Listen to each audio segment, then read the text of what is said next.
40-50 বিঘা জমি একবার করে এই মন্দিরটা হয়েছে। এখানে রাখা হচ্ছে ভগবানের চরণ পাদুকা।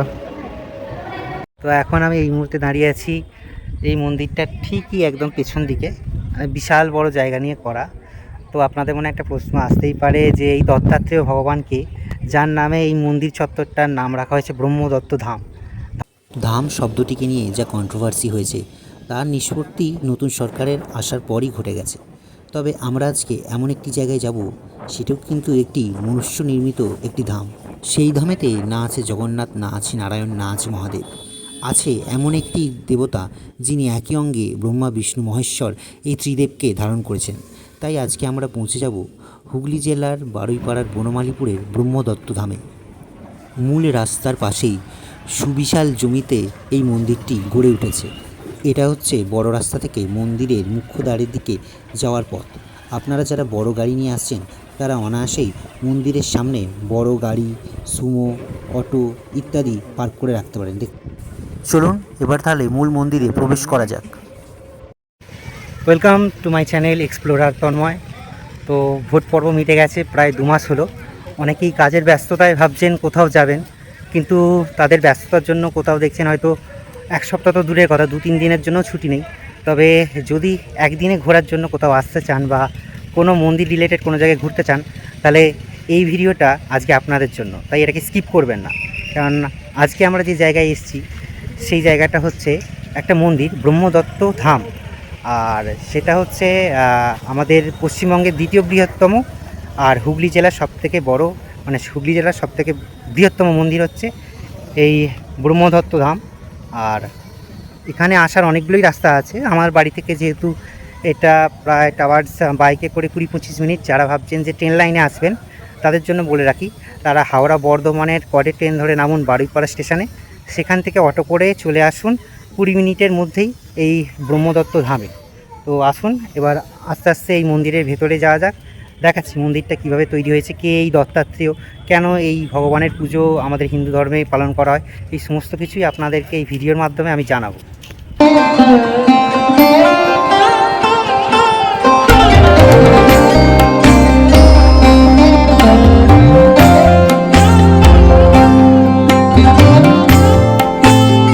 এবার আস্তে আস্তে আমরা মন্দিরের দিকে এগোতে থাকি। এই হচ্ছে মন্দিরের মুখ্য গেট, আর মুখ্য গেটের পাশেই আছে জুতো রাখার ঘর। তো আপনারা যারা বাইকে করে আসছেন মন্দিরের দিকে, তারা এখানে জুতো এবং হেলমেট দুটোই রাখতে পারেন। তার জন্য এখানে 10 টাকা করে নেওয়া হচ্ছে।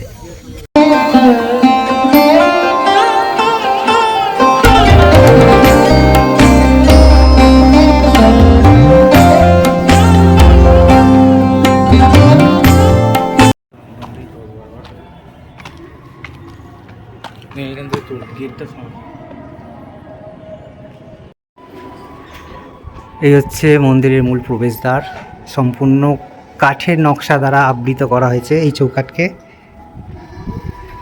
আমরা এখন মন্দিরের ভেতরে প্রবেশ করলাম।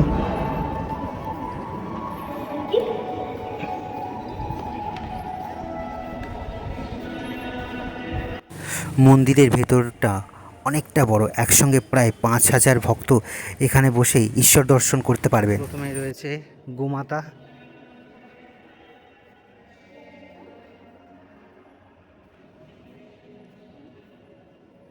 এবং পশুপতিনাথের সার্মেয়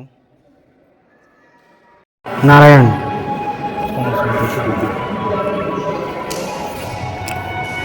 সামনেই রয়েছে শ্রী যন্ত্রর প্রতিরূপ স্বরূপ কচ্ছপ, যার মুখ দত্তাত্রেয় ভগবানের দিকে। সামনেই রয়েছে পবিত্র যজ্ঞকুণ্ড।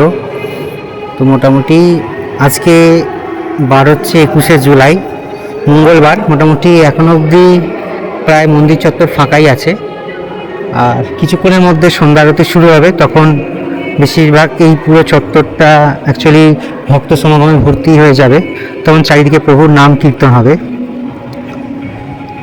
অ্যাকচুয়ালি বেসিক্যালি এই ব্রহ্মদত্ত ধাম সারা ভারতে 4টে রয়েছে, যেমন দক্ষিণ ভারতের তামিলনাড়ুতে একটা, মহারাষ্ট্রে একটা, আমাদের উত্তরাখণ্ডে একটা, আর এটা পশ্চিমবঙ্গে রয়েছে ইস্টার্ন জোন হিসাবে তার হুগলি জেলায়। আসুন এই দত্তাত্রেয়কে আগে করছি।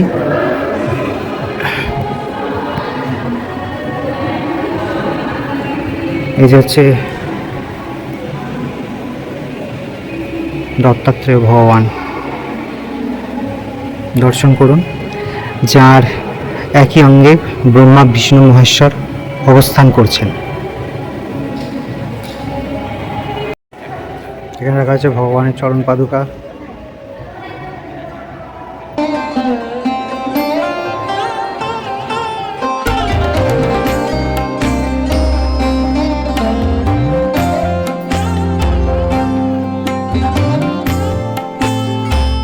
মন্দিরের বাইরের শিল্পকর্মগুলিকে দেখলে আপনারা বুঝতে পারবেন এই মন্দিরটির শিল্পকর্মগুলি দক্ষিণ ভারতের আদলে তৈরি।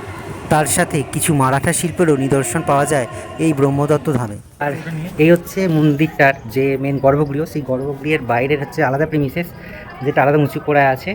দেখতে পাচ্ছেন যে পেছনে মেয়েরা ওই রিলস বানাচ্ছে নানা রকম উন্না টন্না সরিয়ে। আপনারা কিন্তু বানাবেন না, ভিডিও করতে পারেন, কেন জানি না কতদিন অবধি করতে পারবেন, কেননা বেশি দিন হয়ে গেলে মন্দির প্রচারের আওতায় চলে এলে তখন আর এখানে ভিডিও করা বন্ধই হয়ে যাবে।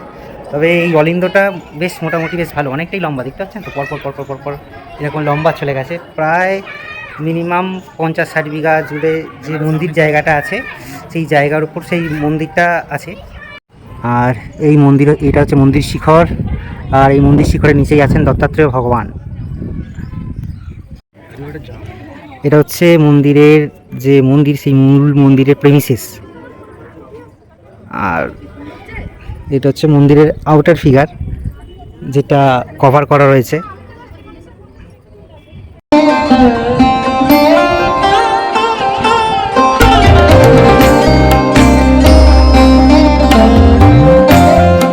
এখন আমি এই মুহূর্তে দাঁড়িয়ে আছি এই মন্দিরটা ঠিকই একদম পেছন দিকে, বিশাল বড় জায়গা নিয়ে করা। তো আপনাদের মনে একটা প্রশ্ন আসতেই পারে যে এই দত্তাত্রেয় ভগবানকে, যার নামে এই মন্দির চত্বরটার নাম রাখা হয়েছে ব্রহ্মদত্ত ধাম। ধাম সাধারণত 4টি জায়গাকেই বোঝায়, তো এই ক্ষেত্রে এই ব্রহ্মদত্ত ধাম 4টি নির্মাণ করা হয়েছে। প্রথমটা হচ্ছে রামেশ্বরম, যেখানে আছে তামিলনাড়ুতে। 2 নম্বর হচ্ছে মহারাষ্ট্রে। 3 নম্বর হচ্ছে বদ্রীনাথের এরিয়াতে, যেটা হচ্ছে আপনার উত্তরাখণ্ডে। চতুর্থ হচ্ছে আমাদের পশ্চিমবঙ্গের তথা হুগলি জেলায়। এবার আসছি এই ব্রহ্মদত্তকে বা দত্তাত্রেয়কে। তো অত্রিমুনি, তার স্ত্রীর নাম হচ্ছে মাতা অনুসুয়া। তো তিনি নিঃসন্তান ছিলেন। তো তিনি এবার ত্রিদেবের কাছে তার সন্তান ভিক্ষা করেছিলেন। সেই জন্য ত্রিদেব ছদ্মবেশে তার কাছে নির্বাণ ভিক্ষা চাইতে এসেছিলেন। এবার নির্বাণ ভিক্ষা চাওয়ার ক্ষেত্রে কি হয়, যে নির্বস্ত্র হয়ে তাকে ভিক্ষা দিতে হবে, যে ভিক্ষা চাইতে এসছে। তো সাধারণত ত্রিদেব যখন সাধু বেশে এসে মাতা অনুসুয়ার কাছে নির্বাণ ভিক্ষা চেয়েছিলেন, তখন তিনি তার যোগ বলে বুঝতে পেরে যান যে তিনি যে বর কামনা করেছিলেন ত্রিদেবের কাছে, তো ত্রিদেব সেটা পরীক্ষা করার জন্য তার কাছে এসেছেন। তো তিনি সেটা বুঝতে পেরে যাওয়া মাত্রই সেই ত্রিদেবকে নির্বাণ ভিক্ষা দেওয়ার আগে শিশু হয়ে যাওয়ার জন্য বলেন। কেননা যখনই তিনি শিশু হয়ে যাওয়ার কথা বলেন, তখনই ত্রিদেব সম্পূর্ণ একদম নিতান্ত সদ্যজাত শিশুতে পরিণত হয়, এবং তখনই তিনি তাদের কাছে গিয়ে তাদের মাথার কাছে সেই নির্বাণ ভিক্ষাটা রাখেন। তো এইভাবেই পরবর্তী ক্ষেত্রে প্রায় বেশ কয়েক বছর ত্রিদেব মাতা অনুসুয়ার কাছে মাতৃত্ব এবং অত্রিমুনির কাছে পিতৃত্ব লাভ করে, এবং সময়ের প্রকারান্তে তারা আবার পুনরবস্থায় ফিরে আসে এবং ভবিষ্যতে তাদেরকে একটি সন্তান দান করেন, যার 3টি মাথা, একটা ব্রহ্মা, একটা বিষ্ণু, একটা মহেশ্বর, এবং যার 6টি হাত, 2টি ব্রহ্মার, 2টি বিষ্ণুর, 2টি মহাদেবের। তো এই হচ্ছে দত্তাত্রেয় ভগবানের গঠনগত রূপ। তো আপনারা এই ভগবানের পরিচয় আগে কোথাও পেয়েছেন কিনা বা আগে কোথাও দেখেছেন কিনা এই মন্দির, সেটা কিন্তু অবশ্যই, যদি দেখে থাকেন, আমার এই ভিডিওর কমেন্ট বক্সে অবশ্যই জানাবেন।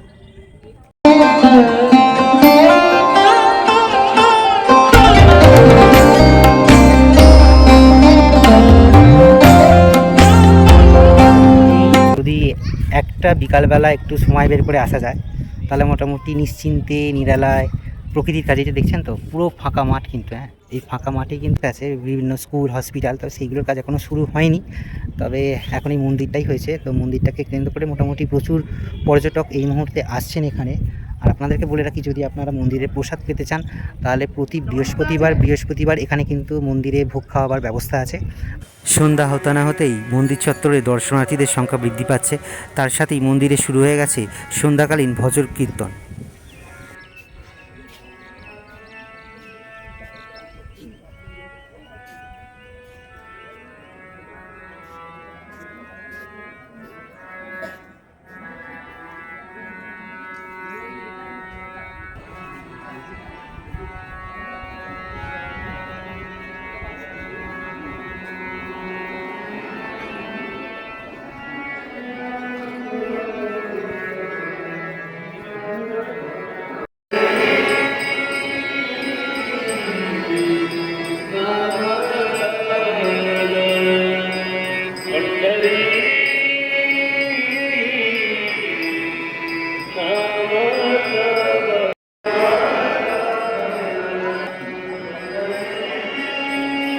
মন্দিরের অনুষ্ঠানের সময়সূচি আপনাদের সামনে তুলে ধরলাম।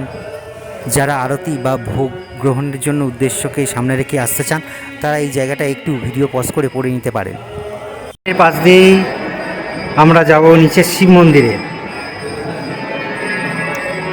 বাবা এখানে একান্তে আছেন।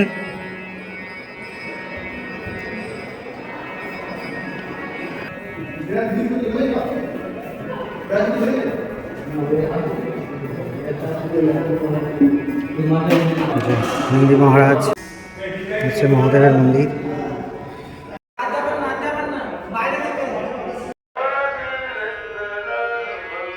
বিভিন্ন অ্যাঙ্গেল থেকে নিচ্ছি। তো মন্দিরের এদিকে হচ্ছে গণেশ ভগবানের মন্দির, আর এদিকে আছে কপিল মুনির মন্দির।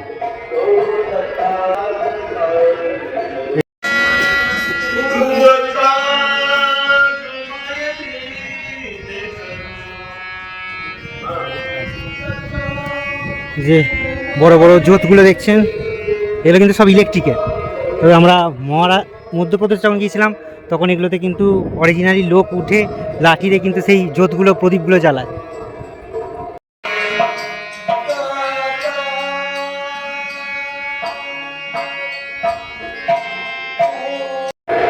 আর এই মুহূর্তে মন্দির প্রাঙ্গণে সম্পূর্ণ আলো জ্বেলে দিয়েছে, অত্যাধিক সুন্দর লাগছে, মনোরম দৃশ্য, তার সাথে প্রচুর হাওয়া।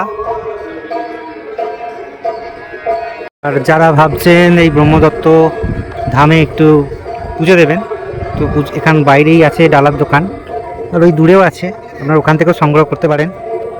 তো আমরা তো প্রায় 5টার সময় এসেছিলাম, এখন 6টা বেজে 15 মিনিট হয়ে গেছে। কীভাবে যে 1 ঘন্টা কাটিয়ে ফেললাম সেটা মানে বোঝাই গেল না। তো দূরের নিরিবিলি স্থানে আপনারা যদি একটিবার আসেন বিশ্বাস করুন ভালো লেগে যাবে, আপনারা বারবার আসতে চাইবেন। সুতরাং এই জায়গা ভাইরাল হওয়ার থেকে, ভাইরাল হয়ে গেলে এর কীরূপ ভিড় বেড়ে যাবে আপনারা সেটা ভাবনা চিন্তা করতে পারবেন না। তাই ভাইরাল হওয়ার আগে, ভিড় বাড়ার আগে অবশ্যই দর্শন করে যান পশ্চিমবঙ্গের দ্বিতীয় এবং হুগলি জেলার বৃহত্তম মন্দির এই ব্রহ্মদত্ত ধাম থেকে।